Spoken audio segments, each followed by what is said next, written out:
श्री कुंज बिहारी श्री हरिदास। राधे राधे दोस्तों, कैसे हैं आप सब लोग। आई होप सब अच्छे होंगे।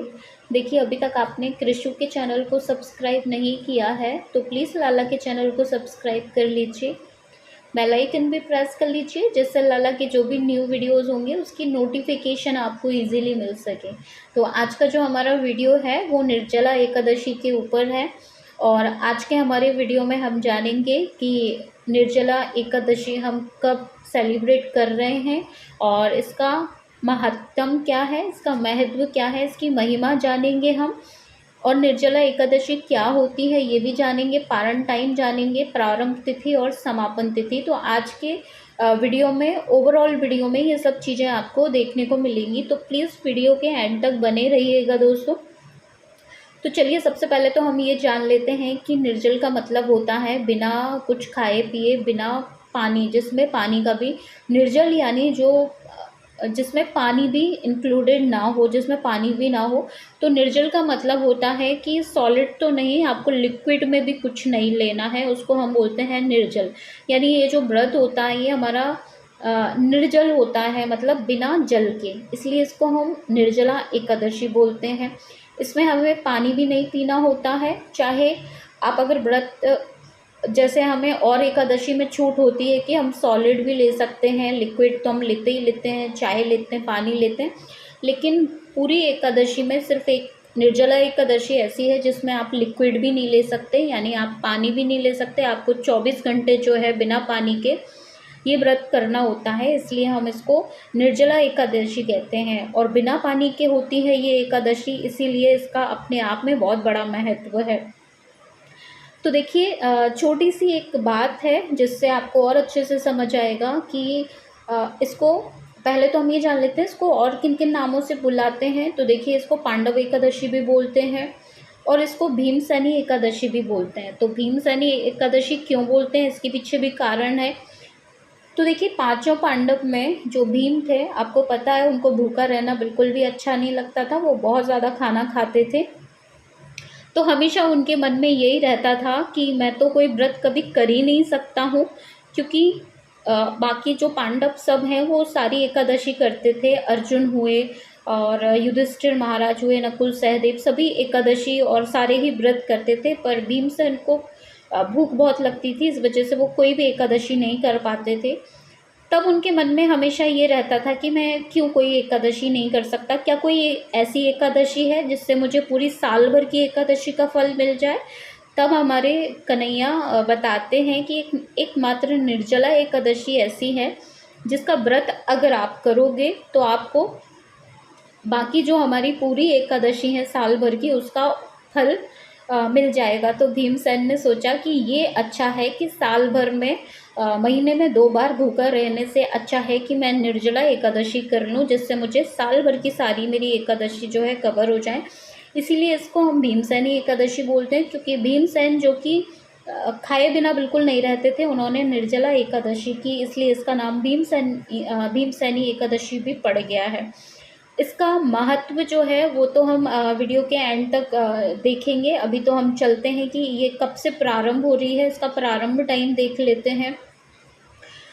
और प्रारंभ टाइम देखने से पहले भी मैं आप लोगों से यही कहना चाहूँगी कि जो बिल्कुल भी एकादशी नहीं करते हैं साल भर की, वो एकमात्र अगर निर्जला एकादशी भी कर लेते हैं तो उनको सारी एकादशी का फल मिलता है। तो आप ट्राई करें कि आप ये एकादशी ज़रूर करें, साल में एटलीस्ट एक एकादशी तो हम कर ही सकते हैं। तो अगर आपका सामर्थ्य है तो आप निर्जला एकादशी ज़रूर करें।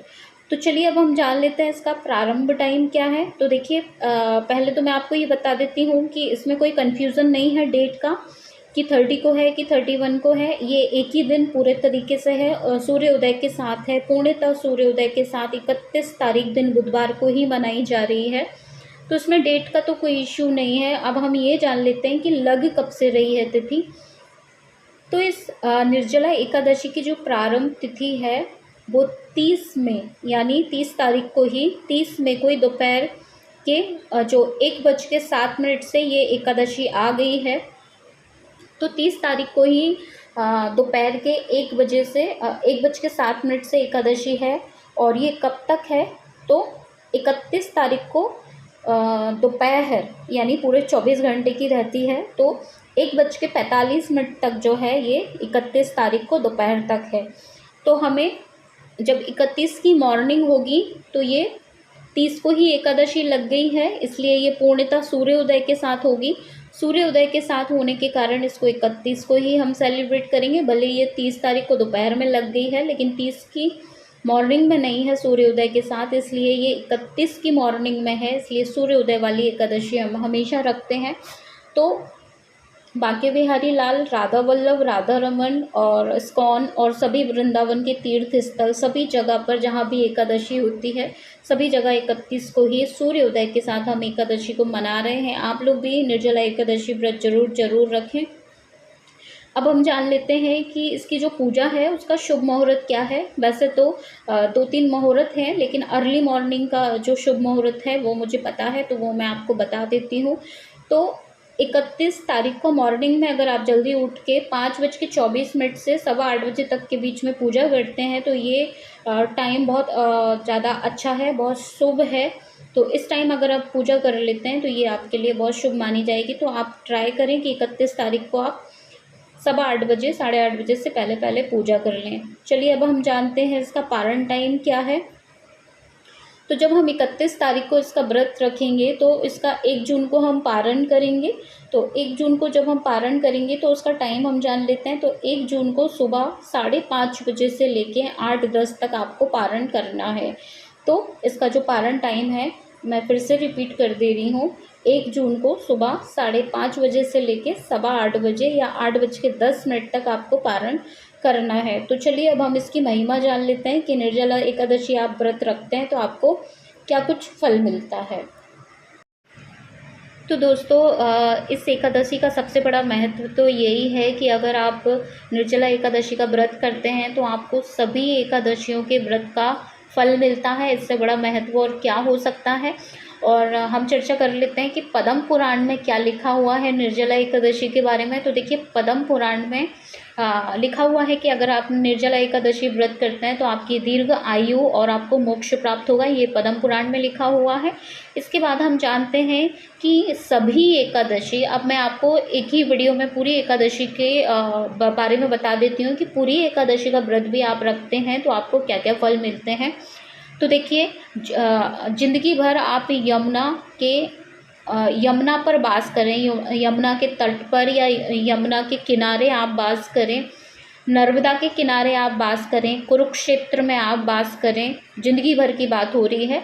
पुष्कर में आप कार्तिक नहाएं, काशी में आप वास करें और इसके बाद प्रयागराज में आप वास करें। हर मास का जो माघ माह रहता है वो आप प्रयाग में बिताएं और 11 बार जो आप पृथ्वी की परिक्रमा करें, उससे जो फल मिलेंगे आपको 11 बार, सोचिए आप 11 बार जो आप पृथ्वी की परिक्रमा करेंगे उससे जो फल मिलेगा आपको, और इतनी जगह जो मैंने आपको बताई हैं इतनी जगह पे आप जिंदगी भर वास करेंगे, उससे जो फल मिलेगा वो मात्र आपको ये एकादशी करने से आपको फल मिल जाएगा। तो इसमें देखिए निर्जला एकादशी भी आती, मैं सारी एकादशियों का बता रही थी। निर्जला एकादशी का तो अपने आप में यही महत्व है कि आप चाहें तो सारी एकादशी रख लें और चाहे तो आप एक अकेली निर्जला एकादशी रख लें। मैंने अभी जो आपको बताया वो सारी एकादशी का महत्व है कि आपको इतना पुण्य फल मिलता है। इसलिए अपने आप में विष्णु भगवान से जब कोई भक्त पूछता है कि आपको सबसे ज़्यादा क्या प्रिय है, तो हमारे कन्हैया जो है बोलते हैं कि व्रतों में मुझे अगर सबसे ज़्यादा कोई प्रिय व्रत है तो वो एकादशी का व्रत है। और जो भक्त एकादशी का व्रत करते हैं वो हमारे लालन को बहुत प्रिय होता है। तो आप अगर पूरी एकादशी नहीं कर सकते तो आप निर्जला एकादशी ज़रूर से ज़रूर करिएगा। अगर हमें नेक्स्ट वीडियो में होगा तो हम इसकी व्रत कथा भी जानेंगे दोस्तों। तो वीडियो कैसी लगी आपको प्लीज़ कमेंट करके बताइएगा। अगर आपके लिए यूज़फुल हुई है और आपको लगता है कि किसी और के लिए भी यूज़फुल हो सकती है तो प्लीज़ शेयर कीजिएगा वीडियो को और कृषु के चैनल को सपोर्ट करिएगा। और हम मिलते हैं लल्ला के नेक्स्ट वीडियो में। तब तक सबको शिकुंज बिहारी, श्री हरिदास, राधे राधे।